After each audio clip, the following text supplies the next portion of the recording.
유튜브로 읽는 박정희 전기 2권 전쟁과 사랑. 다시 군복을 입게 되다.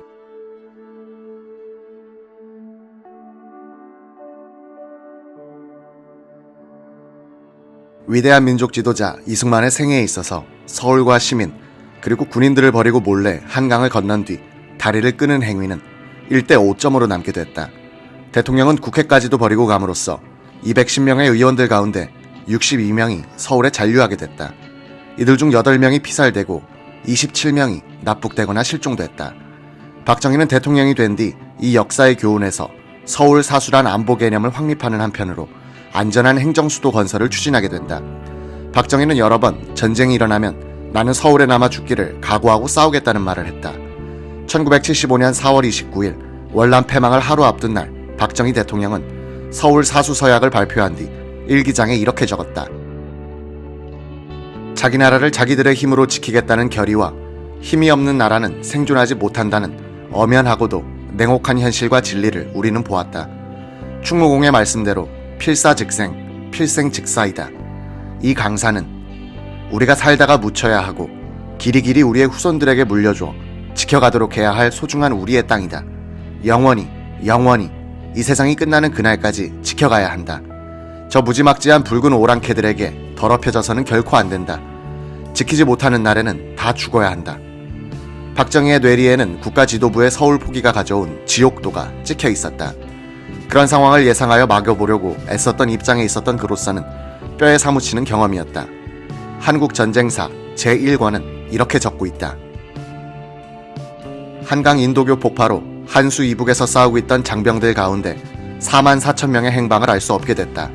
7사단의 경우 장병 500명과 기관총 4정 정도만 도강할 수 있었다. 1사단은 5천 명만 도강하고 각종 대포는 유기됐다. 제2, 3, 5사단 역시 흩어진 채 도강하였기 때문에 부대의 편제를 유지하기가 어려웠다. 이 책은 이어서 군 작전을 신뢰하다가 피란길이 막히게 된 정부 요원들과 시민들은 학살되거나 지하로 숨어들지 않으면 안 됐고 미처 반출하지 못한 정부 재산은 적의 좋은 먹이가 되었다고 지적했다. 대한민국의 국가지도부는 끝발 순서대로 몰래 서울을 빠져나갔다. 이승만 대통령은 27일 새벽 2시에, 신성모 국방장관은 오후 2시에, 최병덕 육군 총참모장은 28일 새벽 2시에. 최병덕은 서울을 빠져나가기 전에 일선 전투부대에 철수 명령을 하달하지도 않았다. 명령을 전투부대에 전달할 만한 통신체제도 유지하지 못했다. 버려진 군인들 가운데 가장 비참한 운명을 맞은 것은 부상자들이었다. 6월 24일 현재 서울 시내 육군병원에 입원 중인 환자는 약 1,300명이었다. 여기에다가 3일간의 전투에서 다친 3,200명의 군인들은 서울대학 부속병원 등 민간병원에도 분산됐다. 서울대학병원은 1개 소대 병력이 지키고 있었다. 28일 인민군이 서울에 진압하자 서울대학병원에선 움직일 수 없는 전상자 80여 명이 한 장교의 지휘하에 뒷산에 올라가 싸우다가 모두 전사했다. 남아있던 전상자들은 인민군에 의하여 학살당했다. 1950년 9월 15일 6본 계엄고등군법회의는 한강 인도교 폭파의 책임을 물어 최창식 공병감에게 사형을 선고했다. 적전, 비행죄가 적용됐다. 정작 책임을 져야 할 폭파 명령자 최병덕 소장은 그 2달 전 하동전선에서 전사한 뒤였다. 최 대령은 9월 21일에 처형됐다. 5.16 뒤 최 씨의 처 옥정회에 재심 청구가 받아들여져 6본 본통 군법회의는 최 씨에게 무죄를 선고한다.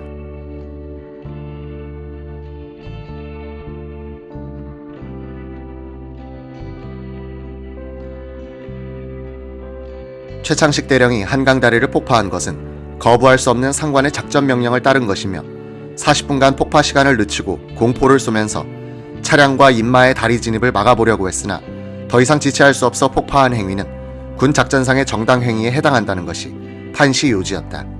많은 증언자들은 최창식 대령이 인도교 위에 인파가 몰려있다는 것을 알면서도 폭파를 명령한 도덕적 책임은 면할 수 없다는 견해를 보이고 있었다. 그때 통신이 유지되었더라면 인도교 폭파는 막을 수 있었다.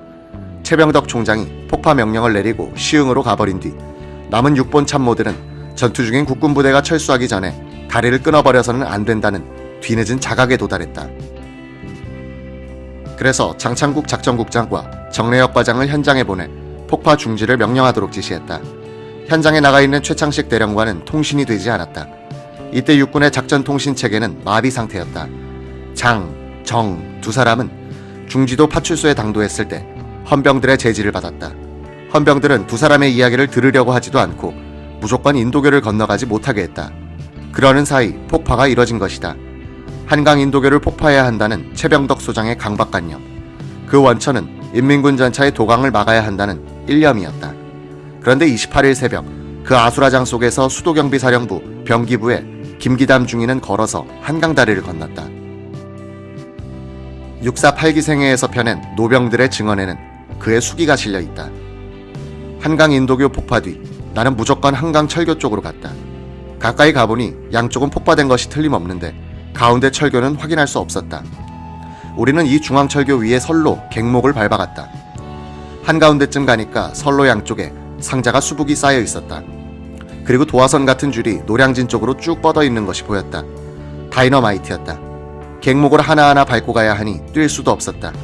나에겐 남겨진 생명의 다리였지만 이 철교로 적의 탱크가 건너오게 된다. 세 개의 철교 중 통행이 가능한 철교가 있었던 것이다. 28일 새벽에 이 사실이 알려졌더라면 수많은 생명이 한강에서 수장되지 않았을 것이다. 며칠 후 인민군 전차대는 이 철교를 이용해 한강을 건넜으니 인도교 폭파는 도대체 누구를 위한 것이었던가 하는 탄식이 나오지 않을 수 없겠다.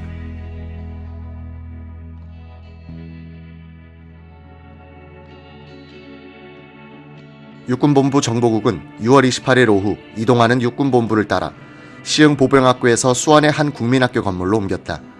육보는 수원 농업시험장으로 가서 작전지휘본부를 설치했다. 전투정보과는 과장이 공석인 상태에서 비공식 문관 박정희가 지휘해 업무체제를 갖췄다. 30일 오전 이곳에 들른 장도영은 27일 밤 육본이 철수할 때 헤어졌던 박정희가 서울에 남지 않고 도강한 것을 확인하고는 여간 반갑지가 않았다. 그는 회고록에 이렇게 썼다. 28일 새벽에 적군이 서울에 진입한 상황으로 보아서 그는 다르게 행동할 수도 있었지 않았겠는가. 확실한 근거도 없이 부하를 의심하는 게 아니야. 저렇게 유능하고 믿을 만한 사람이 몇이나 될까 하고 생각했다. 나는 이때부터 그에 대한 사상적 의심을 버렸다. 오히려 과거 그를 조금이나마 달리 생각해왔다는 것이 미안하다는 마음이었다. 전투정보과 북한반 선임장교이던 김종필 중위의 기억에 따르면 박정희는 수원에서 소령으로 복직했다고 한다. 박정희는 좀 개면적은 표정으로 김중희에게 나 복직했다고 말했다. 난리통이라 새 철모나 계급장이 없었다. 김중희는 다른 사람이 쓰던 헌 철모 하나를 주워왔다. 상한판 정리용 색연필로 철모에 빨간 태극 문양이 든 소령 계급 표시를 그려넣었다. 김중희는 우선 이걸 쓰시죠 라면서 철모를 미래의 처삼촌에게 씌웠다. 김종필 총리설이는 그분의 표정이 그렇게 유쾌한 편은 아니었다. 만감이 교차하는 것 같은 그런 얼굴이었다 라고 기억했다. 무기징역을 선고받고 파면된 이후 1년 2개월 만에 박정희는 다시 군복을 입게 됐다. 인민군의 남친이 박정희를 구한 셈이다. 결과적으로는 김일성이 박정희를 살려내 자신의 적수로 만든 것이다. 박정희를 소령으로 복직시킨 데는 장도영이 중요한 역할을 했다. 장도영은 회고록에서 이렇게 썼다. 새벽에 책상 위에서 잠을 자고 일어나 살펴보니 상황실 저쪽에 몇몇 당직하는 장교들이 있었는데 그 중에는 박정희 문관도 끼어있는 것이 보였다. 그는 여전히 낡은 작업복을 입고 있었다. 나는 근무에 열중하고 있는 그를 바라보며 문득 그를 계속 문관으로 둘 것인가, 장교가 힘이 부족한데 그를 현역으로 복직시켜야 하지 않을까 하는 생각이 들었다. 장도영 국장은 최병덕 육군 총참모장의 후임으로 막 임명된 정일관에게 박정희를 복직시켜달라고 건의했다. 정일관은 쓸데없는 말이 나오지 않을까 하고 난색을 보였다. 장도영은 박정희가 서울이 함락될 때 취한 행동을 설명해 주었다. 정일관은 그러면 잘 생각해보자 라고 했다.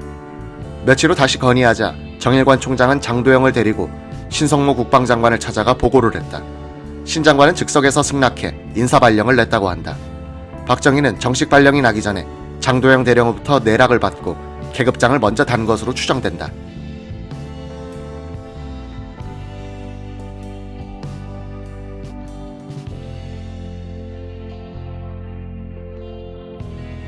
김종필 중위는 박정희에게 철모를 씌워주면서 맨 처음 그를 만났을 때가 생각났다고 한다. 1949년 5월 6.4 8기로 졸업한 뒤 전투정보과에 배치된 김종필 등 15명의 신임 소위들이 유양수 과장에게 신고를 하니 유소령은 박정희한테도 인사를 하라고 시켰다. 작은 방에 앉아있는 작은 사람이 일어나더니 나한테는 신고할 것 없어요 라고 인사받는 것을 피하는 것이었다. 나는 이제 군인이 아닌데 하는 자격지심의 발로였다.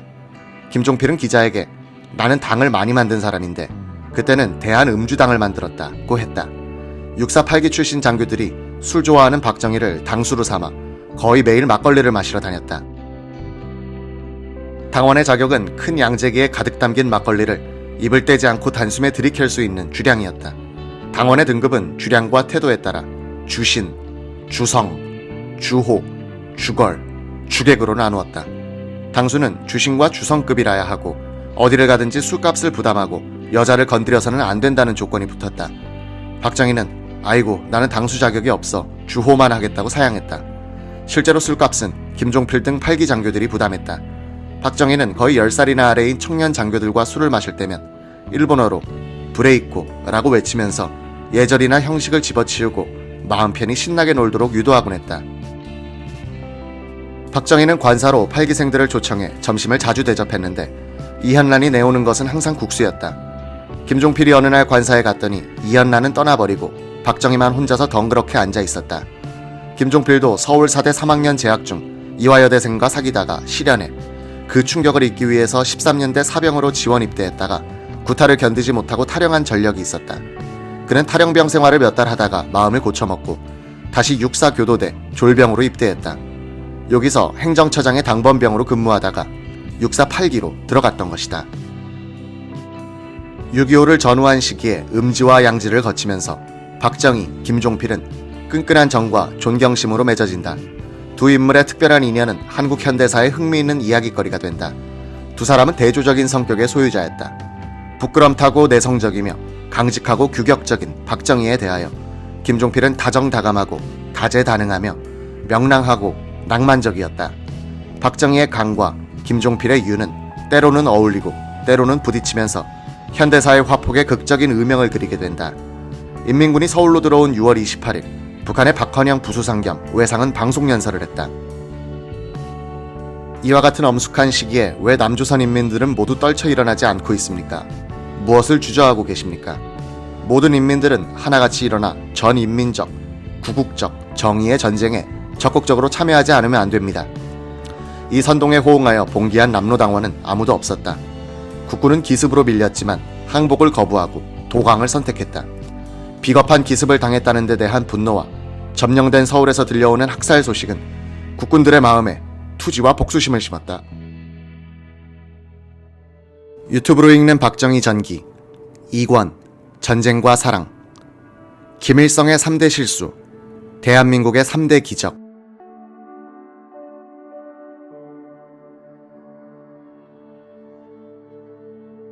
미군이 개입하지 않을 것이라는 김일성의 기대도 무너졌다.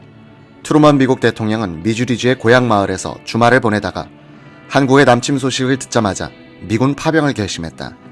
대부분의 미국인들이 지도상 어디에 있는지도 모르던 나라를 위해 트루먼이 이런 결심을 한 이유에 대해서는 지금까지도 논란이 되고 있다. 여순 14연대 반란 사건과 같은 지하 공작이 아니라 38선을 돌파하는 전면전으로 나온 북한의 철면피성이 미국 대통령의 자존심을 상하게 했다는 해석도 있다. 인민군이 서울에 들어온 28일 미군 공군기가 처음으로 출격해 인민군을 공격하기 시작했다. 6월 29일 메가더 극동군 사령관은 노량진 쪽의 한강 방어선을 시찰하다가 참호 속에 있는 한국군 병사를 발견하고 물었다. 자네는 언제까지 그 호 속에 있을 셈인가? 각하도 군인이고 저도 군인입니다. 군인은 명령에 죽고 삽니다. 상관의 철수 명령이 내려지던가 아니면 제가 여기서 죽을 때까지 이곳을 지키겠습니다. 감격한 메가더 원수는 그의 등을 두드려주면서 말했다고 한다. 내가 도쿄로 돌아가 지원 병력을 보내줄 테니 안심하고 싸우게. 6.25 동란에서 김일성의 3대 실수는 남로당의 봉기를 기대한 것과 미군이 개입하지 않을 것이라고 오판한 것, 그리고 서울을 점령한 뒤 3일간 머뭇거리면서 한강을 건너지 않은 것이다. 당시 인민군 작전국장 유성철의 증언에 따르면 인민군의 남침 계획 초안은 소련 군사구먼단이 만들어준 것인데 서울 점령까지의 작전 계획만 되어 있었다는 것이다. 서울만 점령하면 후방에서는 남로당이 들고 일어나 이승만 정부는 자동적으로 와해될 것으로 믿었기 때문에 점령 이후의 작전 계획이 존재하지 않았다는 주장이다. 인민군이 서울을 통과해 곧바로 남진했더라면 국군은 재편성의 여유를 갖지 못하고 붕괴되어 버리고 미군이 상륙해도 교두보를 만들 수 없었을지 모른다. 많은 국민들은 피란의 길을 선택해 국군과 함께 남하하기 시작했다. 6.25 직전에 이승만 대통령이 초법적인 방법으로 단행한 농지개혁으로 거의 모든 농민들이 지킬 재산을 가진 지주가 되었기 때문에 인민군이 내건 농지 무상분배나 계급 해방이란 구호도 매력을 상실했다. 여순 14연대 반란 사건 이후에 있었던 군내 남로당원들의 숙청과 서울 함락 이후 후방에 불어닥친 남로당 전력자 모임인 보도연맹원 숙청은 인민군의 남진에 호응할 조직을 원천적으로 제거했다.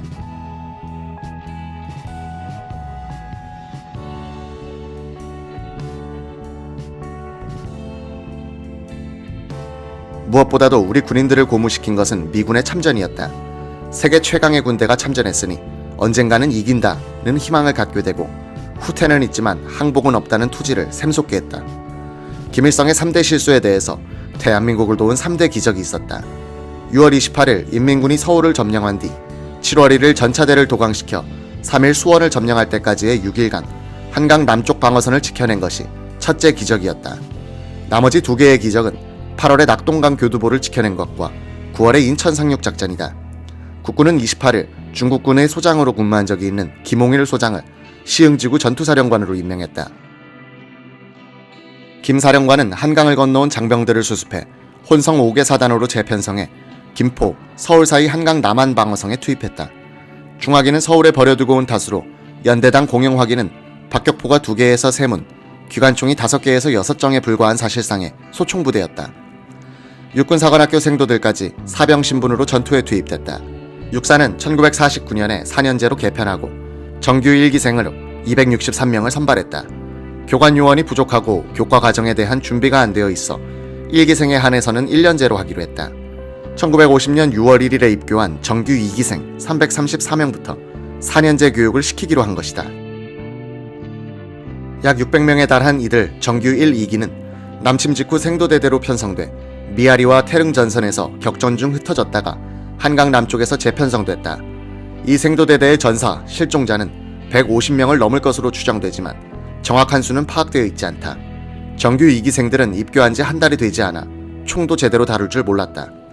살아남은 정규 2기생도들은 부산 동래에서 단기 장교 양성기관으로 창설된 육군종합학교 1기 및 2기생으로 편입됐다. 여기서 6주간의 교육을 받고 임관돼 전선에 배치됐다. 진짜 4년제 정규 육사 1기는 1952년 진해에서 입교한 생도들이다. 전두환, 노태우 또 여기에 포함됐다. 육군 소령으로 복직한 박정희는 한강 방어선 공방전 동안 수원의 한 국민학교로 들어간 정보국 전투정보과에서 전황판을 복원했다. 교실 벽에 걸린 지도를 떼내어 깔아놓고서 박정희는 주로 기억에 의존해 서울 철수 직전에 종합된 적정을 붉은색 연필로 그려넣기 시작했다. 김종필, 이영근 등 육사 8기 출신 장교들은 1년이 넘게 박정희의 지도하에 인민군 사단의 병력, 화기, 편제에 대해서 씨름하다 보니 각자의 머리에 관련 정보가 많이 입력돼 있었다. 박정희는 이들 장교의 머릿속에 있는 정보를 뽑아내 상황판의 복원에 성공했다. 그 16년 뒤 이영근은 반공연맹의 사무총장으로서 승공관 기념비 제막식을 가졌다. 박정희 대통령이 참석했는데 전시관에 걸린 6.25 남침도를 바라보더니 이렇게 말하는 것이었다. 이봐 이 총장, 이거 잘못됐어. 인민군 105 전차여달은 여기가 아니고 여기에 있었어. 지도상으로는 불과 몇 센티미터의 오차였고 일반 관람객들에게는 하등 문제가 될 것이 없을 정도였지만 박정희의 뇌리에 남은 서울 진입 선봉부대의 전투 배치도는 이것을 허용하지 않았다. 육군본부는 한강을 도하한 인민군 주력이 밀고 들어오자 7월 3일 오산을 거쳐 평택으로 이동하게 됐다. 육본의 차량 행렬이 오산을 지났을 때 북한 공군 야크기 편대에 공습을 받았다. 차를 도로상에 세우고 탑승자들은 길가 수로에 뛰어들어가 몸을 숨기려 했다. 김종필 중위는 수로에 몸을 잠그고 야크기의 기총소사 소리를 들으면서 박정희 소령을 바라봤다. 박정희는 굵은 가로수를 끌어안고서 요리조리 돌면서 야크기의 공격을 피하고 있었다. 이때 미군 전투기 편대가 나타나 야크기 한 대를 격추시키자 나머지는 북쪽으로 달아나고 미군기는 추격해갔다. 6본 차량 행렬이 평택역에 도착했을 때 다시 야크기의 공습을 받았다. 이날 수원이 적에게 점령되자 6본은 다음날 대전으로 이동했다.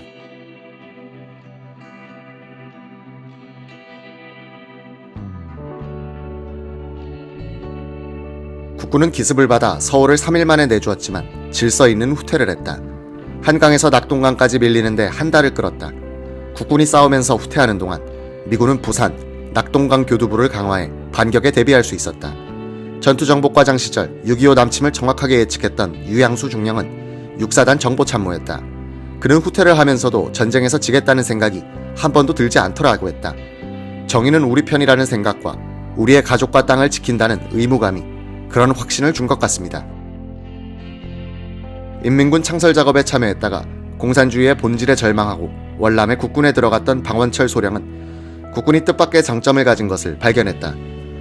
인민군은 부대가 와해되면 어쩔 줄 모르고 흩어져 있다가 포로가 되는데 국군은 그럴 경우 스스로 인접부대를 찾아가서 또 싸우곤 합디다. 무질서하게 보이던 남한 군대의 자율성과 질서 있는 북한 군대의 비능률성을 봤습니다. 우리는 항복을 거부하고 질서 있는 후퇴를 했지만 인천 상륙작전 이후 인민군은 도처에서 항복하면서 붕괴해 우리는 한 달 만에 압록강까지 가지 않았습니까? 대한민국은 붕괴를 막기 위해 국가로서의 무자비한 생존 본능을 발동시켰다. 내부 반란을 막기 위해 경찰이 관리하던 남로당 전력자, 보도연맹원들을 숙청했고 후퇴를 막기 위해서 분대장까지 직결 처분권을 행사토록 한 것이다. 우리 육군은 전사자료를 피치하기 위해 참전 군인들의 증언록을 많이 축적하고 있다. 1966년 육군 방첩부대준이 박맹송을 인터뷰한 기록에 이런 증언이 나온다. 6.25 때 방준이는 방첩부대에 근무하고 있었다. 후퇴하고 북진하면서 보도연맹이라든지 적의 악질 분자를 처단하지 않았습니까? 서울에 괴뢰군들이 들어오니까 보도연맹원들이 상당히 나서서 대대적인 환영을 했다고 하니까 수원에서부터 보도연맹원을 없애야 하겠다 이렇게 됐는데 대를 위해서 소를 희생하는 일이 있었습니다. 악질적인 놈은 죽을 때도 괴뢰군 만세라고 하고 또 죽을 때 대한민국 만세라고 외치는 사람도 있었습니다. 한꺼번에 40에서 50명, 수원에서 20명. 그때 김창룡 중령한테는 빨자만 들어가도 통하지 않으니까요. 수도사단 8연대 소속 강영환 중위는 한강 인도교가 폭파된 날 광나루를 통해서 한강을 넘었는데 도중에 작대기를 들고 국군 낙오병들을 잡으러 나온 보도연맹원들의 추격을 받았다. 수원에 몰린 국군에게는 벌써 서울에서 자행되고 있던 경찰, 군인 가족과 우익인사 학살 사건이 전해지고 있었다. 비겁한 기습을 당해 쫓기는 신세가 된 국군에게 이런 소식은 치가 떨리는 것이었다. 즉시 방첩부대와 경찰 계통으로 보도연맹원 처리 지침이 내려갔다. 이 무렵 야간에 충북의 진천을 후퇴하던 국군 부대는 마을 창고에서 들려오는 인민군 만세 소리를 듣게 됐다. 창고에 갇힌 보도연맹원들이 국군의 접근을 인민군의 접근으로 오인하고 그런 것이었다. 화가 치민 국군들은 수류탄을 까 창고 속으로 던져 넣었다. 후퇴 과정에서 그런 살벌한 일들만 생긴 것은 아니었다. 수도사단 강영환 중위는 육사 8기 생애가 펴낸 노병들의 증언에서 이런 이야기를 공개했다. 용인에서 오산으로 철수하라는 명령을 받은 것은 7월 4일 밤. 며칠간 악전고투하면서 잠도 못 자고 식사도 못해 기진맥진했다. 출발과 함께 졸면서 앞에서 가는 대로 발길만 옮겼다. 옆이나 앞뒤에 누가 가고 있는지 관심도 없었다. 자정쯤인데 눈을 떠보니 옆에서 누런 견장을 붙인 북계병들이 우리와 함께 걸어가고 있지 않은가. 5월 동주였다. 그들도 휴식을 하다가 어느 사이 우리 대열에 끼어든 모양이었다. 잠에 취해서 적이란 생각도 못하고 경계심도 긴장감도 들지 않았다. 그들이 앞뒤로 얼마나 있는지 확인할 생각조차 들지 않았다. 눈을 감고 정신없이 걸었다. 잠이 그다지도 야속할까. 청주, 보은, 점촌, 위성 전투를 거치고 청송 전투에 참가하기 위해 야간 강행군을 실시했다. 휴식 명령이 떨어지면 병사들은 길가에 앉아버린다. 자정쯤인데 앉으면서 보니 북계병들이 휴식을 취하고 있었다. 우리 병사들은 슬금슬금 걸어다니며 앉을 자리를 찾고 있다. 지칠 대로 지쳐서 피하간에 전투란 말이 떨어지지 않으면 긴장도 적개심도 발동하지 않는 모양이었다. 서로 잡거나 총을 쏘면 끔찍한 살상극이 벌어졌을 텐데 그들은 떠나가고 우리는 그 자리에 앉으며 눈을 감는다. 영천 시내 어느 교회에서 우리 중대가 잠을 자고 있는데 북계군의 수류탄 공격을 받았다. 중대원들이 빠져나와 대구로 통하는 다리를 건너게 됐다. 내가 맨 앞에 서서 부대를 인솔해 다리 위에 들어섰다. 아직 새벽이 오기 전에 어둠 속이었다. 우리 앞에서 한 부대가 걸어가는데 북계의 행군 부대였다. 이제는 아무런 방법이 없었다. 교랑 끝에 가까이 가니 북계군 장교가 서 있었고 양쪽에는 기관총을 거총하고 사수들이 엎드려서 사격 자세를 취하고 있었다. 북계군 장교는 우리의 존재를 확인하는 순간 우리 앞에서 걷고 있는 인민군들을 향해서 손을 흔들면서 고함을 질렀다. 야, 너희 새끼들 왜 지금 오나? 그의 눈앞에서 피아가 순간적으로 뒤섞여 버렸으니 그도 기가 찰 노릇이었다. 인민군은 오른쪽으로, 우리는 왼쪽 제방으로 갈렸다. 그들은 우리를 등 뒤에서 공격하지는 않았다. 소대장, 중대장으로서 인민군 남침을 정면에서 받아야 했던 648기 출신 장교들은 후퇴하다가 상관으로부터 즉결 처분을 당하기도 했다. 노병들의 증언 648기사는 8사단 10연대장 고근홍 대령에 대한 저주 섞인 특집 기사를 싣고 있다. 8사단 10연대 1대대 1중대 1소대의 김천만 소대장은 충북 구합리 전투에서 대대가 전멸하는 가운데 혼자서 후방으로 이탈하다가 고 연대장과 맞닥뜨렸다. 적전 도망이라며 헌병에게 총살 명령을 내리는 연대장에게 김중희는 이렇게 항변했다는 것이다. 대대가 전멸했는데 어떻게 단독으로 싸웁니까? 연대장께서는 안전한 후방에서 강 건너 불구경하듯 하고 있습니다. 내 스스로 죽게 해주십시오. 그는 이 말을 남기고 수수밭으로 뛰어들어가 권총으로 자살했다는 것이다. 그 며칠 뒤인 7월 10일 단양 전투에서 작전상 후퇴를 하던 같은 연대의 중대장 정구정 중위도 고근홍 연대장이 쏜 총탄으로 즉결 처분됐다. 정중위는 유언으로 대한민국 만세를 삼창했다고 한다. 고 연대장은 8월에는 다부동 결전에서 큰 공을 세웠고 북진중 전사했다.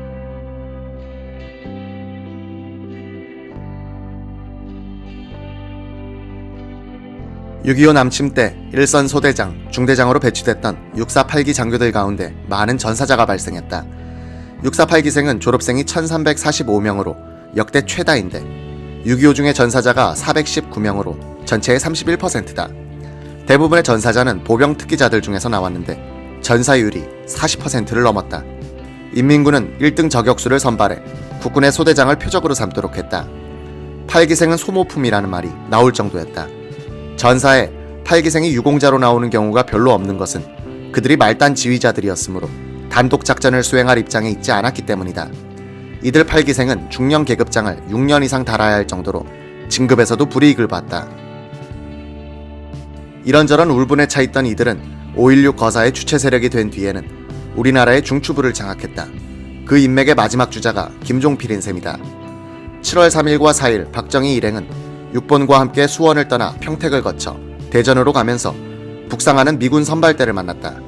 이들은 일본에 주둔하던 미 24사단 21연대 1대대 장병 406명으로서 스미스 중령이 지휘하고 있었다.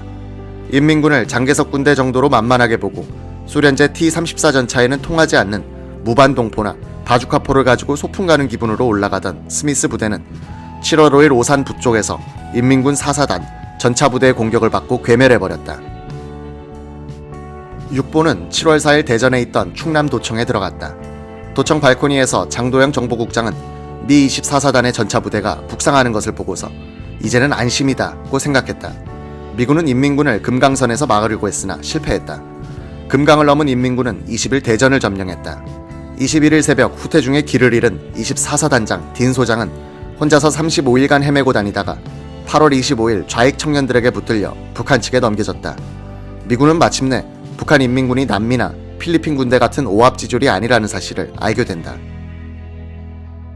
뒤의 일이지만 미군은 일본군, 북한군, 중공군, 월맹군 같은 유교 문화권의 군대가 인간관계와 상하간 서열의식이 강한 데다가 정치적 이념으로 무장하면 역경에 처해서도 악착같이 싸운다는 것을 1승, 1무, 1패의 기록을 통해서 깨닫는다. 그들은 역사 문화가 서구와 너무 다른 동아시아에서 육상전에 말려서는 안 된다는 교훈을 얻었다. 박정희는 7월 11일 대전을 철수하는 6본을 따라서 김천에 가서 3일간 머물다가 14일 대구에 도착해 경북 도립병원 앞에 있는 건물에 입주했다. 인구 30만 명이던 대구는 피난민이 몰려들어 70만 명으로 불었다.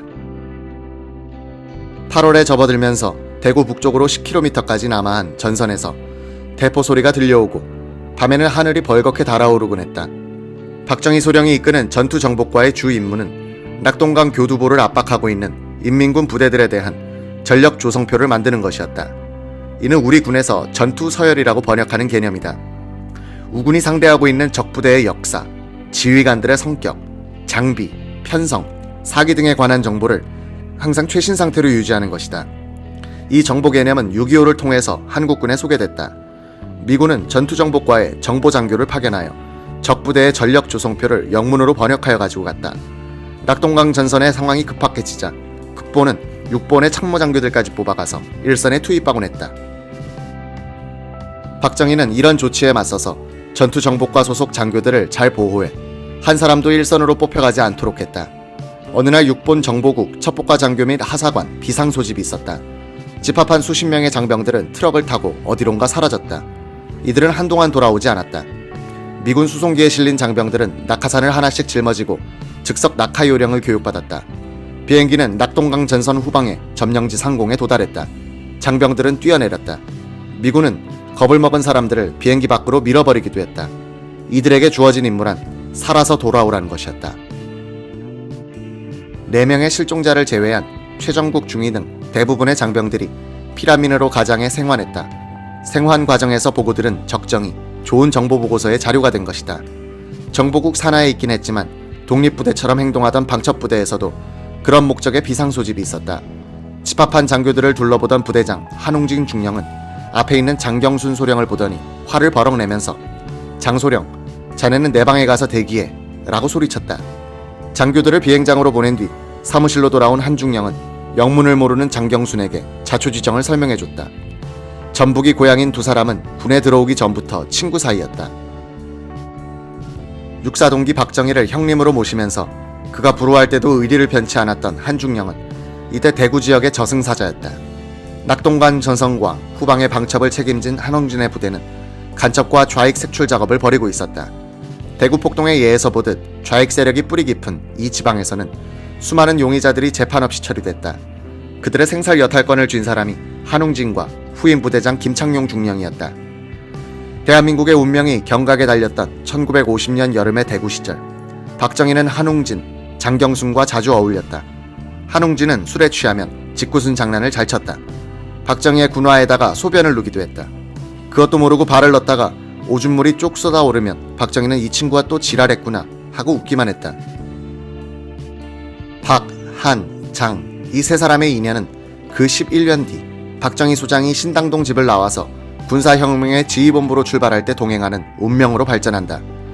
8월 말 인민군이 마지막 힘을 내어 대구 북쪽을 공격하고 있을 때 박정희 소령의 과에는 인민군 13사단 포병연대장 정봉욱 중자가 이영근 중위와 침식을 함께하면서 조사를 받고 있었다. 정 중자는 8월 22일 다부동 전선에서 당번병 1명을 데리고 백기를 흔들면서 귀순했다. 그는 허리에 찬 가죽 가방에 작전 지도를 넣어왔다. 한국 전쟁사에 따르면 그는 정치 군관들의 간섭에 대한 불만과 함께 사단장이 포병 사격에 문제를 추궁하는 데 대하여 위험을 느꼈다고 한다. 그는 국군 1사단에 인민군이 과수원에 위장시켜 놓은 20문의 포 위치를 알려줬다. 이 포들은 즉시 파괴됐다. 이영근 중위는 정봉욱의 머리에 남아있는 정보들을 빼내 책 한 권 분량의 적 전투 서열 정보를 작성해 미군과 국군 지휘부에 제출했다. 유튜브로 읽는 박정희 전기 2권 전쟁과 사랑 유경수를 만나다.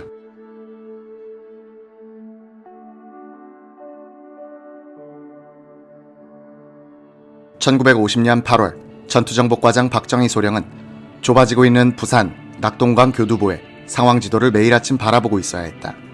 교두보는 마산, 상주, 영덕, 부산을 잇는 사각형 지역으로 쪼그라들고 있었다.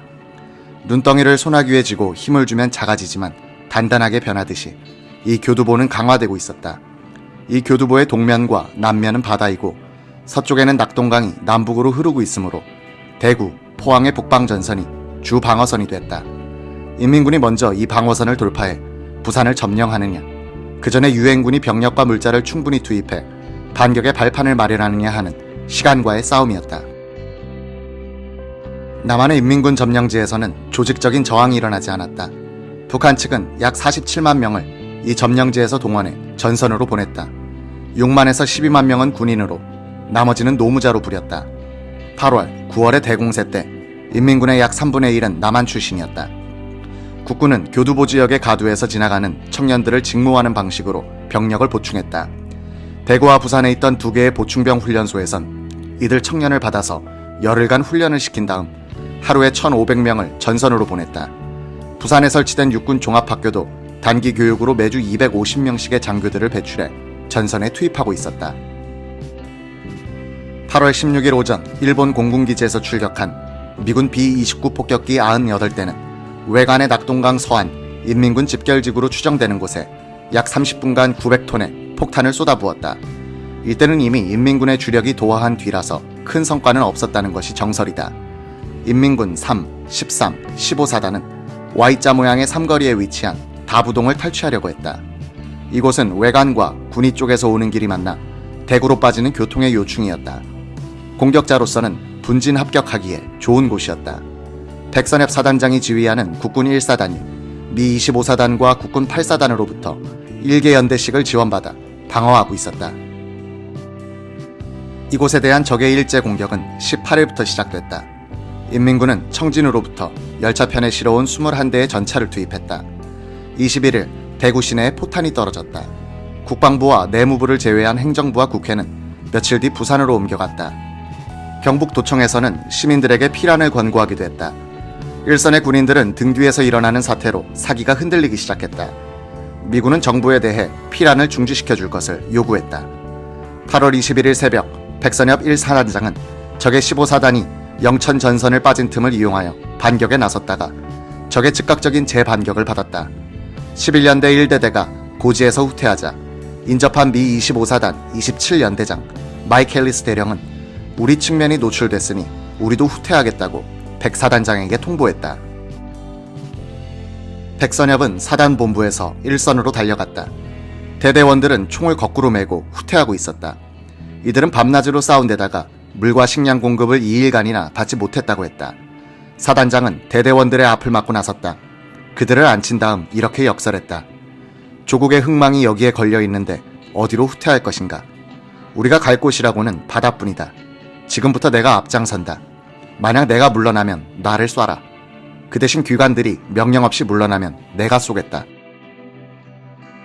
백선엽 사단장은 대대에 앞장을 섰다. 패잔병 같던 대대원들이 사단장이 앞장서자 갑자기 사기 충전해지더니 잃었던 448고지를 탈환했다. 한국전의 영웅 백선엽 장군은 기자에게 지휘관은 자신이 할 수 없는 일을 부하에게 강요해서는 안 된다고 말했다. 21일부터 23일 사이 인민군은 7차례의 야간 공격을 가해왔다.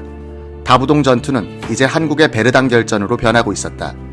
1사단은 이 전투에서 56명의 장교들을 비롯해 2234명의 전사상자를 냈고 인민군은 5690명이 전사했다. 육본을 따라 박정희 소령이 대구와 부산으로 옮겨다니고 있던 시기 정보국 보급실장 김재춘 소령은 6.4.5기 생도 시절 중대장이었던 박 소령을 스승처럼 모시고 다녔다. 박정희는 7살이나 아래인 김재춘에게 김형이라고 했다. 김 소령이 제자 보고 뭘 그러십니까? 라고 하면 박정희는 임자로 바꿔 부르곤 했다. 김재춘은 박정희가 그 난리통에도 헤어진 이연란을 못 잊어 하고 있음을 알고 제발 단념하시고 장가 드십시오 라고 말하곤 했다. 이 무렵 박정희의 대구사범 한회 후배인 송재천이 찾아왔다.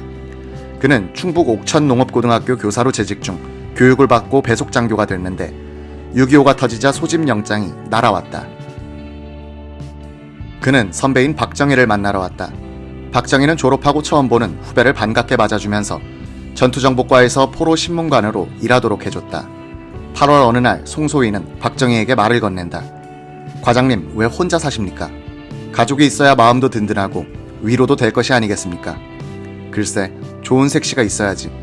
송소희는 외가 쪽으로 동생뻘 되는 유경수란 색시를 소개했다. 나이는 26살이라고 했다.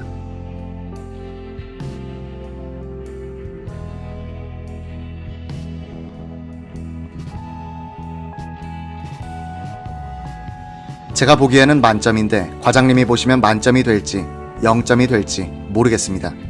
박정희는 그저 그런 색시가 있느냐 하는 정도였다. 며칠 뒤 송소희는 다시 유경수 이야기를 꺼냈다. 박정희는 그럼 한번 만나보기나 할까? 라고 하는 것이었다.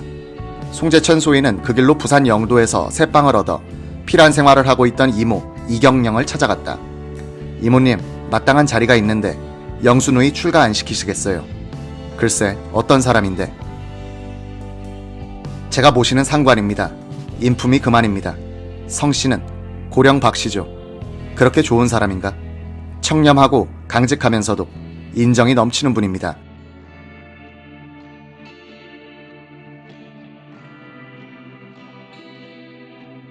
박정희와 유경수의 만남을 중개한 것은 전란이었다. 충북 옥천 부자 육종관이 솔가해 부산으로 피란와서 영도에서 일본식 2층 집에 새들어 살고 있었기 때문이다. 1950년 8월 하순이었다. 박정희 소령은 송재천 소위의 안내를 받아 유경수와 한번 만난 뒤 영도 집으로 찾아갔다. 맞선을 보기 위해서였다. 박 소령은 유경수가 어딘가에서 자신을 지켜보고 있는지도 모르고 방문 앞에서 군화끈을 풀고 있었다. 맞선 보던 날 군화를 벗고 계시는 뒷모습이 말할 수 없이 든든했습니다. 사람은 얼굴로는 남을 속일 수 있지만 뒷모습은 남을 속일 수 없는 법이에요. 얼굴보다 뒷모습이 정직하거든요. 영부인 시절 유경수가 한 말이다. 박정희는 육종관 이경영 앞에 앉고 유경수는 찻잔을 나른 뒤 부모 옆에 단정히 앉았다. 검정 치마에 흰 저고리를 받쳐 입고 있었다. 육종관과 박정희가 주로 이야기를 나누었지만 수인사에 불과했다. 얼마 후 박정희가 자리를 떴다. 자기 방으로 돌아온 언니에게 동생 예수가 물었다. 언니 어때요? 유경수는 달아오른 볼을 쌓아내며 생글거리기만 했다. 표정은 밝았다. 언니 웃는 것 보니 마음에 들었나 봐. 글쎄 눈이 번쩍번쩍 광채가 나는데 굉장히 무서웠어. 콧날이 날카로워 성깔이 있어 배더구나. 그러나 주관이 확고하게 서 있는 듯한 그 눈에 마음이 끌려. 이날 밤 송재천도 유경수를 찾아가서 박수령에 대한 인상을 물었다. 사람은 체격도 작고 볼품이 없지만 마음이 아주 단단한 것 같고 돌아서는 뒷모습이 아주 좋던데요.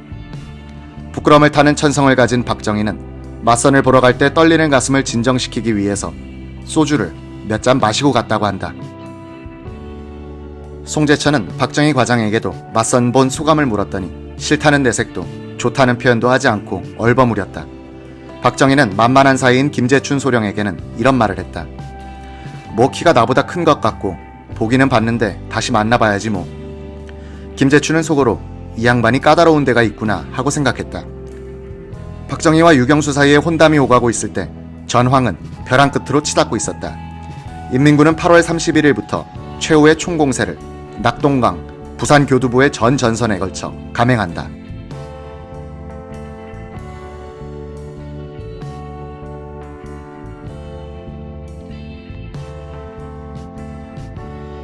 김천에 전선사령부를 둔 인민군은 약 9만 8천 명의 병력을 투입했다. 방어에 나선 유엔군은 병력이 17만 6천 명으로서 약 2배, 전차는 600대로서 인민군의 6배였다. 제공권과 제해권은 유엔군이 잡고 있었다.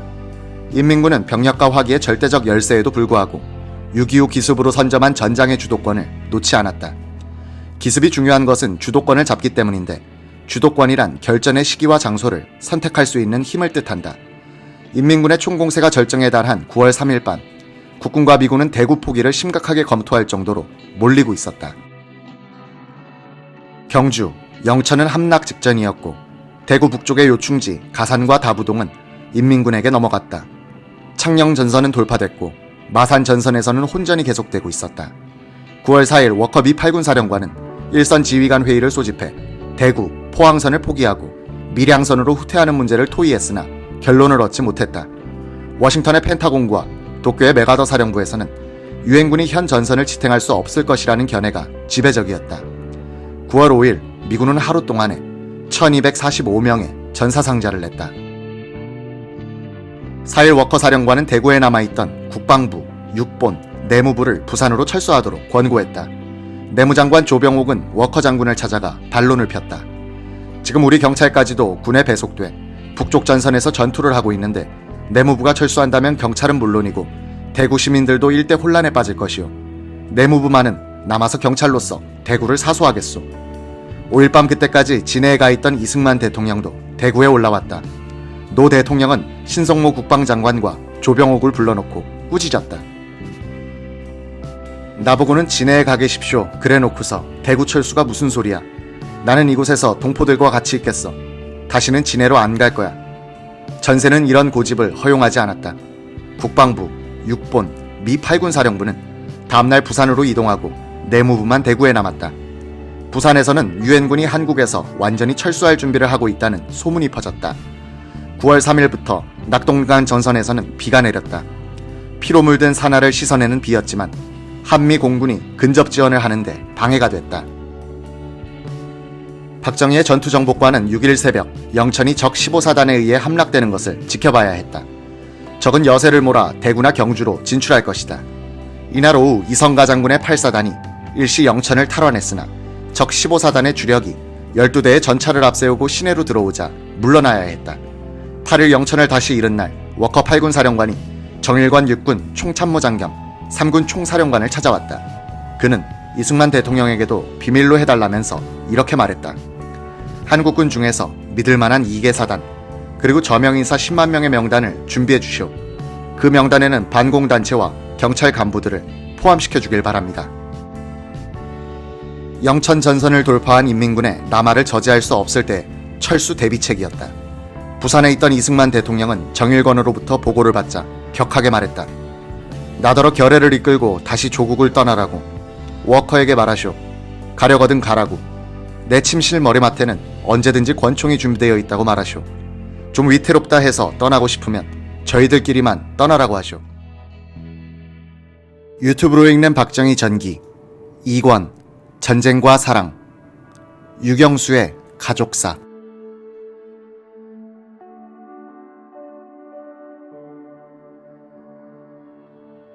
영천을 남쪽으로 벗어나면 들판이 열려있고 완만한 오르막길로 이어진 뒤에 약 12km 지점에서 높이 70에서 80m 정도의 언덕길이 꾸불거린다. 경주로 넘어가는 아화고개. 8월 10일 유재흥 2군 단장이 지휘하는 8사단과 4개 증원연대와 1개 대대는 경주로 향하던 인민군 15사단이 이 고개에 나타나자 반격을 개시했다. 13일까지 계속된 반격전으로 국군은 영천을 탈환하고 15사단을 괴멸시켰다. 낙동강 교두보를 위협한 최후의 공세는 저지됐다. 다부동 방어전을 치러내고 대구 북동쪽 팔공산 전선으로 옮겼던 1사단의 백선엽 준장도 인민군의 힘이 빠지고 있음을 느낄 수 있었다. 9월의 한나절 햇볕처럼 공세의 열기는 지속성이 약했다. 영천 전선에 가보았더니 인민군 전차들이 기름이 없어 유기된 것을 보았다. 백사단장은 며칠 뒤 미 8군으로부터 공세로의 이전에 대한 준비 명령을 받았다. 인천 상륙이 임박했다는 소문이 일선에 퍼지면서 장병들의 사기가 올랐다. KO를 노린 인민군의 9월 공세는 빗나갔고 이제는 카운터 블로를 기다려야 하는 입장으로 돌고 있었다. 9월 15일 메가더 원수가 지휘하는 261척의 대함대가 미 해병 1사단과 육군 7사단을 주력으로 하는 7만 5천 명의 병력을 싣고 인천 상륙작전을 벌였다. 다음날 한국 해병대는 인천 시내를 탈환했다. 인천 지역 주둔 인민군 2,000명은 거의 전멸했다. 미군의 전사자는 20명. 인천 상륙작전의 성공은 메가더 사령부가 발표하기 수시간 전 AP통신 서울특파원 신하봉 기자에 의해서 정일건 총참모장이 발표하는 식으로 특종 보도됐다. 6.25 남침은 UP통신 서울특파원 잭 제임스 기자가 특종해 퓰리처상을 받았다. 워커 미 8군 사령관은 16일 오전 9시를 기해서 유엔군의 총반격 명령을 내렸다. 미 제1군단이 주공부대로서 대구, 김천, 대전, 수원으로 진격하도록 했다. 한국전쟁의 영웅 백선엽 장군이 이끄는 1사단은 미 1기병사단, 24사단, 영국 27여단과 함께 미 1군단에 배속됐다. 국군 1사단이 19일 다부동을 재탈환했을 때 백선엽은 지옥을 봤다. 인민군이 버리고 간 전차, 중화기, 탄약, 그리고 시체들은 고지를 뒤덮고 있는데 말과 소의 사체와 뒤섞여 악취를 풍기고 있었다. 인민군 지휘부는 인천에 유엔군이 상륙한 사실을 병사들에게 비밀로 하고 모든 기관총 사수들의 발목을 쇠사슬로 묶어 실탄을 다 쏘고 죽도록 했다. 탄피 무더기에 하체가 파묻힌 사수들의 시체가 많았다. 백선엽은 북진작전의 초장에 속 시원한 복수를 했다. 인민군 1사단은 6월 25일 새벽 개성, 문산을 지키던 백선엽의 1사단을 기습했던 부대였다. 인민군 1사단은 가산, 외관 사이에서 인민군 3, 13사단과 함께 한미혼성 1군단의 포위 공격을 받고 괴멸적 타격을 받았다.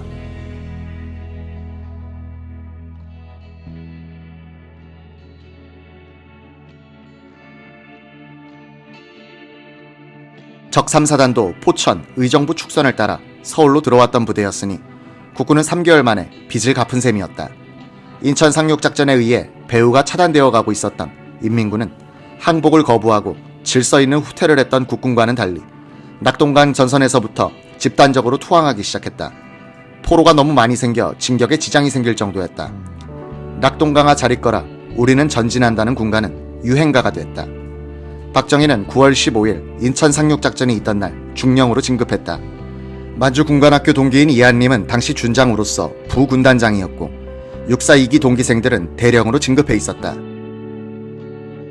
동료들에 비해 많은 나이와 낮은 계급은 현실에 대한 박정희의 불만을 구조화했다. 그가 광복 뒤 일찍 귀국하여 군사영어학교에 들어가 쾌속 승진 가도를 달렸더라면 혁명가가 되지 않았을지 모른다. 부산 문현동 부근에 있던 육보는 9월 22일 대구로 이동하게 됐다. 그 전날 박중령은 영도의 양과자점에서 유경수를 만났다. 이 자리에서 두 사람은 약혼하기로 합의했다. 다음날 박중령은 6번의 대구 이동 수송 책임자가 되어 부산진역에서 체제의 편성을 지휘했다. 완전 군장을 한 박정희 중령의 모습을 처음 본 송재천은 절도 있고 명쾌한 지휘 통솔에 감탄했다. 한편으로는 저런 분이 북진 대열에서 멀리 처져 있다는 것이 안타깝게 생각됐다. 유경수는 박정희가 이혼한 적이 있다는 이야기를 어머니 이경령을 통해서 들었을 것이다. 송재천이 이모뻘되는 이경령에게 귀뜸을 했던 것이다. 이경령은 둘째 딸의 사주를 들고 점을 보러 갔는데 따님은 재혼하는 사람에게 시집가는 것이 좋겠다는 말을 들었다고 한다. 이경령은 남편 육종관에게는 박정희의 혼력에 대해서 말하지 않았다. 그러지 않아도 육종관은 박정희를 탐탁지 않게 생각하고 있었다. 그는 군인에게 영수를 시집 보낼 수는 없다고 했다. 이경령은 한때 소시를 5명이나 거느린 적이 있는 남편에게 애원하다시피 했다. 이미 영수도 마음속으로 결정한 것 같으니 성사시켜 줍시다. 육종관은 항상 자신의 말을 잘 듣던 딸이 이 중대사에 있어서는 자기 주장을 확실히 하는데 오히려 당황했다. 한편으로는 섭섭하기가 이를 데 없었을 것이다. 박정희는 대구로 올라와 태평로에 하숙을 정했다. 서울이 수복되면 육본도 서울로 돌아갈 것이었다. 이미 전방지휘소를 서울에 설치하라는 명령이 떨어졌다. 박정희의 마음이 바빠졌다. 그는 송재천 소위에게 트럭을 한 대 주어 부산으로 내려보냈다. 육종관의 가족들을 옥천으로 태워보내고 며칠 뒤에 대구로 모시고 와서 약혼식을 올리기로 했다. 이경령은 약혼식 이야기는 꺼내지 않고 다시 한번 남편을 설득하려 했다. 육종관은 너네 마음대로 해 라고 쏘아붙였다. 육종관 일가를 태운 트럭이 옥천 교동집에 도착한 며칠 뒤 이경령은 다른 이유를 대고는 딸들을 데리고 대구로 향했다. 소시를 5명이나 데리고 들어와도 불평 한마디 못했던 이경령으로서는 남편 몰래 딸을 약혼식장으로 데리고 간다는 것이 일생일대의 결단이었을 것이다. 모녀는 대구 동성로 내거리 자유백화점 옆 일식당 사마식당으로 갔다. 그 시간 박정희는 전투정보과 사무실에서 이영근 중위에게 나하고 식사나 하러 갈까? 라고 말을 건넨다. 다른 과원들은 점심 먹으러 나가고 없었다. 이영근은 영문도 모르고 지프에 올랐다. 식당 방에 들어가니 목이 길고 고상하게 생긴 처녀가 할머니와 앉아 있었다는 것이다. 이 약혼식장에는 그때 연애 중이던 김종필 대위와 박정희의 조카 영옥도 참석했다. 식사하는 걸로 약혼식은 끝났다. 모녀는 옥천으로 돌아가고 며칠 뒤 박정희는 육본을 따라 서울로 올라갔다.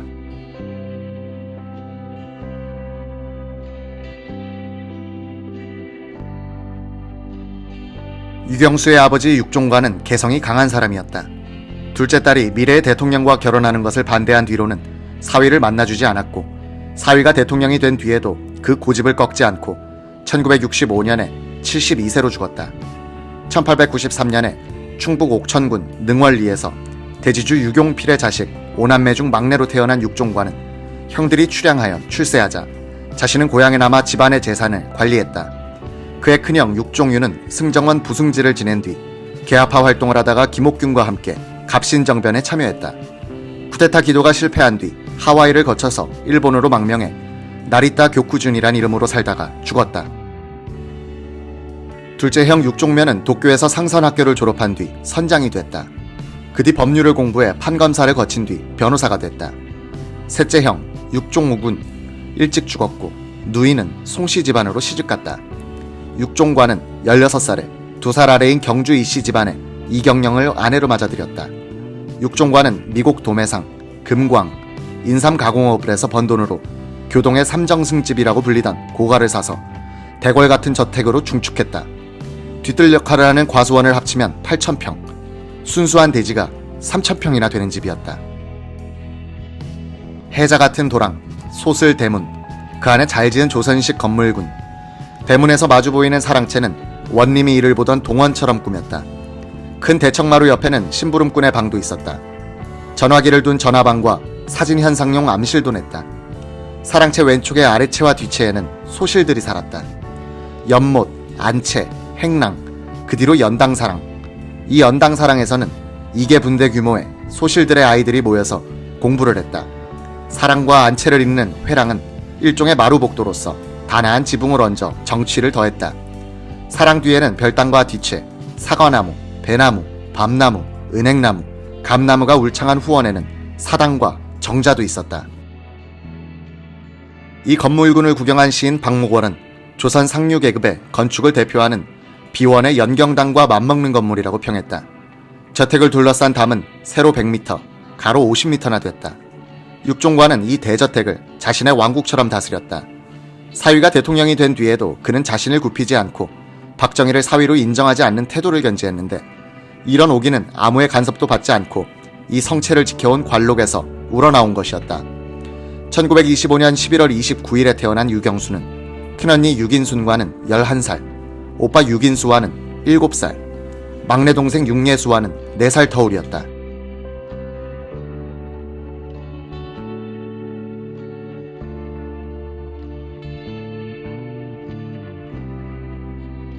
이 긴 터울 사이의 육종관은 5명의 소실들에게서 18명을 생산해 모두 22명의 자녀를 뒀다.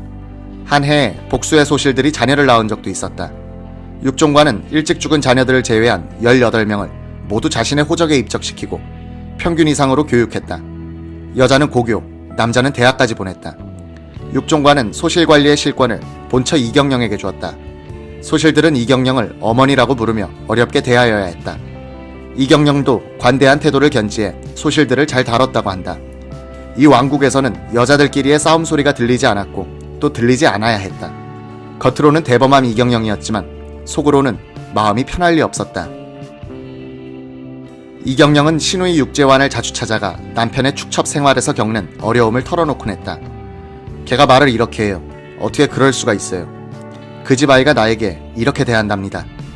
이경영은 육제환의 자녀들이 명절 때 자신에게 절한 뒤 소실들에게도 절하는 것을 매우 싫어했다. 유경수는 남몰래 눈물을 흘려야 했던 어머니를 붙들고 제가 크면 어머니를 편하게 모실게요 라고 위로하곤 했다. 이 모녀가 박정희가 나타났을 때 대담하게 육종관에게 대한 반란을 감행한 데는 그동안 쌓였던 불만의 영향이 있었을 것이다. 소실들 가운데 신원이 확인되는 사람은 옥천댁, 큰 개성댁, 작은 개성댁, 남촌댁, 서울댁이다. 남촌댁은 일본 여성, 육종관의 일본어 가정교사로 들어왔다가 소실로 앉았다. 일본명이 노무라였던 그녀는 소실들 가운데 가장 부지런하고 이경영을 깍듯이 모셨다. 이경영도 남촌댁을 아껴줬다. 남촌댁이 없으면 이경영의 일상생활이 불편한 정도였다. 육종관은 다른 소실들에게는 집을 한 채씩 마련해 줬으나 남촌댁은 자립 능력이 없다고 판단했던지 이경영과 같은 지붕 아래서 살도록 했다. 두 개성댁은 자매가 함께 소실로 들어온 경우다. 나중에 육종관은 큰 개성댁을 서울 사직동으로 보내 살도록 했다. 이 집은 육종관의 여러 자녀들이 서울에 유학할 때 기거하는 거점이 됐다. 유경수도 배화여고를 다닐 때 이 집에서 살면서 마음고생을 적지 않게 했다. 이 5 소실들은 육종관과 적어도 2, 3년간 함께 살았던 사람들이고 그 밖에도 많은 여인들이 스쳐 지나갔다. 육종관은 진정으로 한 여자를 사랑하거나 눈이 멀지 않는 이였다. 육종관은 자신의 축첩 생활에 대해서 부끄러워하기보다는 오히려 가세를 상징하는 자랑거리로 생각했던 것 같다. 육종관은 마음에 드는 물건이나 여자가 나타나면 비록 단기간이지만 유달리 집착하는 성격의 소유자였다. 육종관은 돈도 많았지만 사람의 심리를 꿰뚫어보고 다룰 줄 아는 안목과 화수를 갖고 있었다. 그가 여자들의 마음을 사려고 할 때 약점이 하나 있었다. 그는 악필이었다. 1930년대 초 책상만한 타이프라이터가 등장하자 그는 이것을 구입해 밤새어 연설을 찍어내곤 했다. 한 글자를 찍고 다음 글자를 찍을 때까지 시간이 많이 걸리는 이 기계가 덜커덩 덜커덩 소리를 낼 때면 이경영과 소실들은 아이고 저 양반 또 바람 났나벼 라고 한숨 섞인 웃음을 짓곤 했다. 육종관은 돈을 끔찍이 아꼈다. 유경수를 불러들여 함께 지폐를 다리미질하여 빳빳해질 때까지 폈다. 이 지폐들을 깔고 그 위에 요를 펴고 자기도 했다. 이렇게 해야 돈이 얇아지고 질기게 된다는 것이었다. 물건값을 지불할 때 그는 단 3장의 지폐를 꺼내주더라도 3번은 세어야 했다.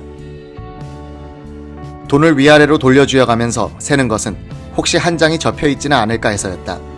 평소 그는 돈을 빨리 세는 사람을 건방지다고 가장 싫어했고 다음은 군인이었다. 군인들이 윗옷에 등판을 다림질하여 줄을 세운 때문이었다.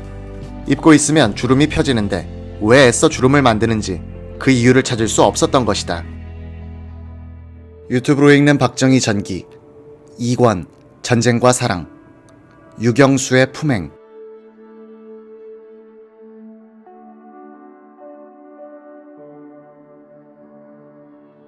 옥천 부자 육종관은 가난한 소장농 출신인 박정희와는 여러모로 문화적인 갈등을 겪을 만한 차이점을 가지고 있었지만 실용적인 면에서는 공통점이 있었다.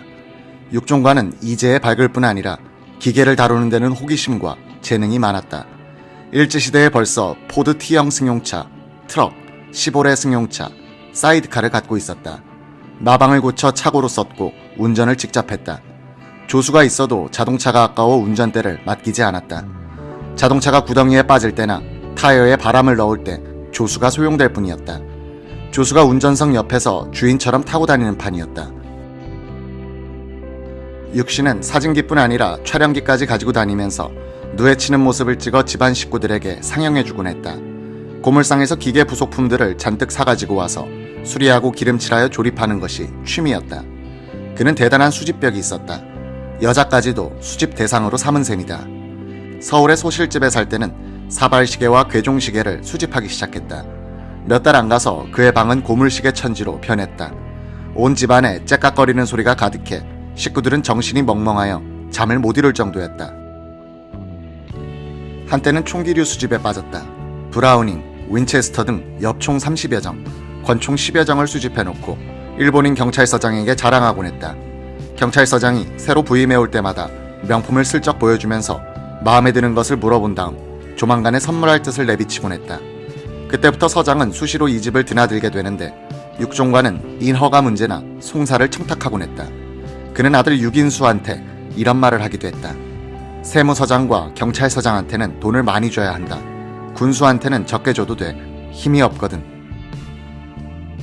군인을 싫어한 육종관이었지만 총기류에 대한 호기심은 6.25 동란 중 재차 발동됐다. 동네 꼬마들에게 현상금을 걸고 야산에 버려진 총기들과 총포탄을 주워오게 했다.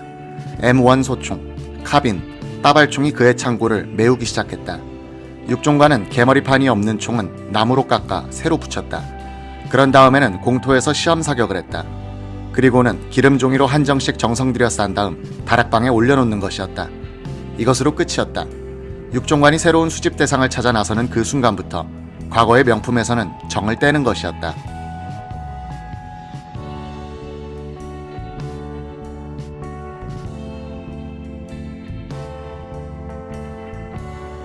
육종관이 특별히 친일적 행동을 했다는 증언은 없다. 그런데도 일본인 경찰서장들이 그에게 부임 인사를 올 정도가 된 것은 그의 큰형이 갑신정변에 참여했다가 일본으로 망명해 살면서 일본의 정객들과 친했기 때문이었다. 조선에 부임하는 총독에게 동생 부탁을 할 정도의 교분이었다고 한다. 1920년대 말 총독부에서는 충북 영동 지방에 전기를 가설하고 있었다. 옥천은 역 부근에만 전기를 가설하도록 되었다. 육종관은 마을의 발전을 위해서 반드시 전기를 끌어와야 한다면서 뛰어다녔으나 잘 되지 않았다. 오기가 발동한 그는 6km쯤 떨어진 오리티강에 작은 수력발전소를 만들겠다고 나섰다. 오사카에서 발전기 제작소 사람들을 불러 현지 답사를 시키는 것을 본 총독부에서 손을 들었다. 전신주를 세우는 경비는 육종관이 부담하기로 하고 교동마을까지 전기를 끌어오는 데 성공했다. 유경수의 어린 시절 교동집에는 100개나 되는 전등이 밤을 밝히고 있었다. 박정희가 태어난 상무리에는 그보다 40여 년이 흐른 1970년대 초에 전기가 들어갔다. 육종관은 집안을 왕국처럼 그리고 회사처럼 운영했다. 그는 소실들을 데려다 놓고 놀고 먹도록 내버려둘 사람이 아니었다. 400석을 생산하는 논밭일을 하는데 소실들은 노동력을 제공해야 했다. 그 자신도 농사일에 참여했다. 장부정리는 유경수의 몫이었다. 보통학교 상급반 시절부터 유경수는 아버지한테 불려가서 장부정리, 편지 대필, 헌돈 다리미질, 고물상에서 가져온 헌 부속품에 기름칠하기 등등의 심부름을 했다. 육종관은 편지에 부디라는 부사를 남발하는 특징이 있었다. 유경수가 아버지 부디가 또 나와요 라고 하면 육종관은 그냥 받았어 라고 하는 것이었다. 어느새 유경수는 18명이나 되는 육중관의 자녀들 가운데 아버지의 총애와 신뢰를 독차지하는 아이가 됐다. 아버지의 보좌관 역할을 하게 된 것이다. 어린 시절 유경수는 차분하고 침착하며 자존심이 강했다. 4살 아래인 유계수는 활달하고 상아를 막론하고 직언을 서슴지 않는 아이였다. 그녀의 눈에 비친 언니. 같은 부모 밑에서 같은 밥을 먹었어도 우리 둘은 성격이 그렇게 다를 수 없었어요. 언니는 이지적이면서도 인정이 있었지만 상대방이 무슨 사정이 생겨 약속을 어기거나 하면 탁 돌아서 버리는 성격이었습니다. 저는 아버지한테 어리광을 부리거나 떼를 쓰곤 했는데 언니는 그런 약한 모습을 절대로 보이지 않고 그 나이에도 품위를 잃지 않으려고 했어요. 그러니 아버지도 언니를 어려워할 정도였습니다. 각기 어머니가 다른 10여 명의 아이들과 섞여 살면서 유경수는 다른 사람들의 기분을 상하지 않게 하면서 자신의 분수와 품위와 영역을 지키는 훈련을 받고 있었다. 영부인 시절 항상 칼날처럼 긴장된 정신상태를 유지하면서도 기지와 부드러움을 잃지 않았던 유경수의 품행은 이 경쟁사회에서 단련된 것이었다. 1970년대 초 부산의 국민학생들로 조직된 어깨동무 합창단이 청와대를 찾았을 때였다.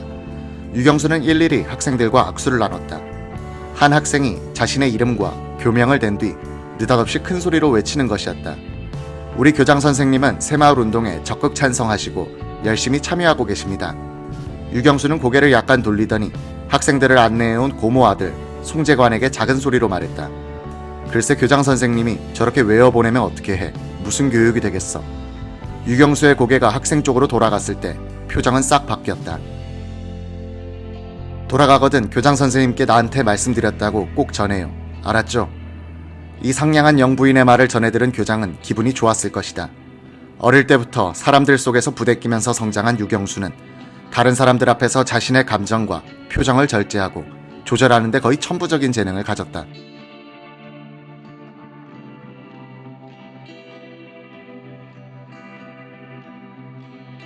유경수는 배화여고 학생 시절 일본으로 단체 수학여행을 가려다가 아버지 육종관의 반대에 부딪힌 적이 있었다. 육종관은 관연한 처녀가 여행이라니 하면서 허락하지 않았다. 유경수는 졸업하기 1년 전에 상급학교로 진학하는 문제로 아버지에게 말을 꺼냈다가 매정하게 거절당했다. 여자가 공부하면 공연이 건방져진다는 것이었다. 유경수는 이불을 뒤집어 쓰고 며칠을 울었다. 유경수의 동생 예수도 퇴짜를 맞았다. 육종관으로서는 18명의 자녀들에 대한 공평한 기준을 양보하고 싶지 않았을 것이다. 남자는 대학까지, 여자는 고등학교까지 교육시킨다는 원칙을 그는 견지했다. 1942년 3월 배화여자고등보통학교를 졸업한 유경수는 옥천 교동집으로 내려왔다. 작은 아씨라고 불렸던 유경수는 좀처럼 집 바깥을 나가지 않으려고 했다. 육종관은 그런 딸이 대견했던지 금고열쇠를 맡기고 격리를 보게 했다. 하루는 아버지가 외출하고 난 뒤였다. 어머니 이경령은 돈이 급하게 필요해서 영수를 불렀다. 유경수는 그러나 아버님의 허락 없이는 금고를 열 수 없어요 라고 거절하는 것이었다. 그런 딸이 오히려 미더웠던지 이경령은 영수는 어디 가나 귀염받고 잘 살 거야 라고 말하곤 했다. 넉넉한 집안에 가면 허세 부리지 않고 잘 살 것이고 가난한 집안에 시집 가더라도 초라하지 않게 불평 없이 잘 살 거야. 이 무렵 육종관은 전국의 고물상을 뒤져 값싼 기계류 부속품을 사들인 뒤 기름칠하여 새 기계처럼 조립하는 취미에 빠져 있었다. 이런 식으로 조립한 라디오가 30여 대나 됐다. 아버지가 영수야 이거 닦자 라고 하면 그녀는 아무 말 없이 마루에 앉아 종일 녹을 닦곤 했다. 오빠 6인수의 회고. 아버님께서 아침에 이것을 닦아놓으라고 하시면 종일 그 일만 하는 것이었습니다. 참을성이 대단했습니다. 무엇이나 대충대충 하는 법이 없었습니다. 그러나 유경수가 진정으로 즐겁게 그런 일을 한 것 같지만은 않다. 쌓이는 좌절감을 녹을 닦는 것으로 풀었을 것이다. 유경수는 그런 일에 자학적으로 몰입하기도 했다. 동생 유계수의 증언. 언니는 위장병을 심하게 앓고 있었는데도 우리 식구 중 누구도 알지 못했어요. 아버지가 일을 시키면 아프다는 내색도 하지 않고 시키는 일만 했어요. 하루는 하도 얼굴이 창백해서 아버지가 물었는데도 별일이 없다고 말하는 거예요. 나중에 알았는데 언니는 밥도 못 먹을 정도로 병이 악화돼 있었습니다. 아프다고 일을 중단하기에는 자존심이 허락하지 않은 것이죠. 아버지를 돕는 일이 끝나면 자수를 놓고 어머니와 함께 바느질을 했다. 자수틀 앞에 앉을 때 유경수는 늘 손을 씻고 옷 매무새를 여미는 것이었다. 그녀는 옷도 직접 만들어 입었다. 헌옷을 머슴집에 보낼 때는 꼭 누구한테 준다는 것을 분명히 했다. 아랫사람에게 함부로 대하지 않았기 때문에 오히려 더 어려운 사람이 유경수였다.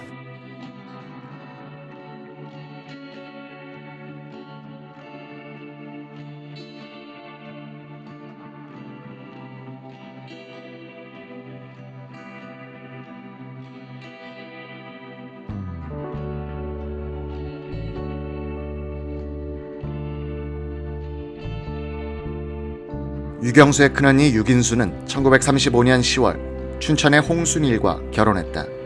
그는 춘천고부 경성제국대학 법문학부를 거쳐 고등문과원 시험 양과에 합격한 후 만주국의 마정국과장, 광복 후 강원도 소방청장, 허정 교통부 장관 비서실장을 지내다가 6.25 동란 때 인민군에 납치돼 행방불명이 됐다. 유긴순, 홍순일 사이에 태어난 장남 홍세표는 외환은행장을 지냈다.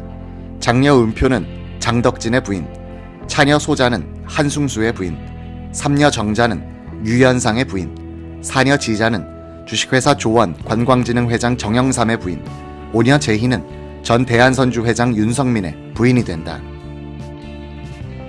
유경수는 1942년 말 만주신경에 살고 있던 큰언니 유긴순의 집에 갔다가 돌아올 때 3살 배기 정자를 안고 와서 키웠다. 언니가 지자를 낳은 뒤에 산후조리를 도와주러 갔다가 오는 길이었다. 유경수는 정자를 자신의 방에서 데리고 자고 옷도 해 입히면서 친딸처럼 키웠다. 홍정자는 나중에 청와대에서 이모의 개인 비서가 된다. 유경수도 박정희처럼 교사로 1년 반을 재직했다. 1945년 10월 중학교 과정인 옥천공립 여자전수학교에 가사 담당 교사가 된 것이다. 이 학교의 서문과장 송재만은 유경수와 이종 육총관이었는데 육총관의 허락을 받고 유경수를 교사로 추천했던 것이다. 교실 4개, 교사 13명, 학생 수 130명의 학교였다. 유경수가 교사를 그만둔 것은 남자 교사들이 던진 농담에 마음이 상했기 때문이었다. 유경수가 나오지 않자 교장이 사람을 보내 달래고 사과도 했지만 독한 구석이 있는 그녀는 글쎄 내가 안 나가면 아무 일도 없게 되는 것 아니에요 라면서 요지부동이었다. 다시 교동의 작은 아씨로 돌아온 유경수는 춘천에 돌아와서 살고 있던 언니 유긴순의 집에 들렀던 적이 있다. 유긴순의 차녀 홍소자가 기억하는 이모의 모습. 이모가 오셨을 땐 온 식구가 그렇게 좋아할 수 없었습니다. 집안 분위기가 환해지는 거예요. 온화하게 웃으며 조용조용하게 말하는데 사근사근 잔잔한 시냇물 같았어요. 그려 난 그렇게 하는 게 좋아. 가벼운 충청도 사투리로 표정을 지어가면서 말하면 저는 이모가 너무 좋아서 어떤 때는 그런 이모와 내가 함께 손잡고 걷고 있는 게 사실인가 하고 한 번 더 얼굴을 쳐다보기도 했습니다. 강원도 소방청장이던 형부 홍순일, 옆집에 살던 부인이 유경수를 보더니 반했다. 강원도청의 고위간부 부인인 그녀는 남동생을 유경수에게 소개했다. 유경수의 동생 예수할머니에 따르면 언니는 그를 한 번 만난 뒤 별로 적극적인 의사표시가 없었다고 한다. 육종관도 두고 보자고 시간을 끄는데 남자 쪽에서 서울 명륜동에 기와집까지 사뒀고 식모도 데려놓았으니 빨리 식을 올리자고 서둘렀다고 한다. 이 혼담이 오고 갈 때 6.25가 터지고 유경수와 큰언니의 장남 홍세표는 피란의 선발대가 되어 부산 영도로 내려갔다. 훗날 청와대 안주인 시절 유경수는 이런 글을 남겼다. 부산이란 곳은 난생 처음이요 어느 누구에게도 의지할 수 없는 곳이었다. 혼자서 이곳저곳을 헤매나리다 방이라도 얻고 보니 말로만 듣던 영도섬이었다. 뒤늦게 남아하시겠다던 부모님을 맞이하기 위해 영도에서 막연하게 찾아 헤매며 애타는 초조감과 긴박감 속에서 오로지 국군의 승리만을 기도하며 불안에 쌓여있던 그때 다리 아래로 푸른 바다를 내려다보고만 있던 나에게 인내라는 두 글자가 새로워졌다.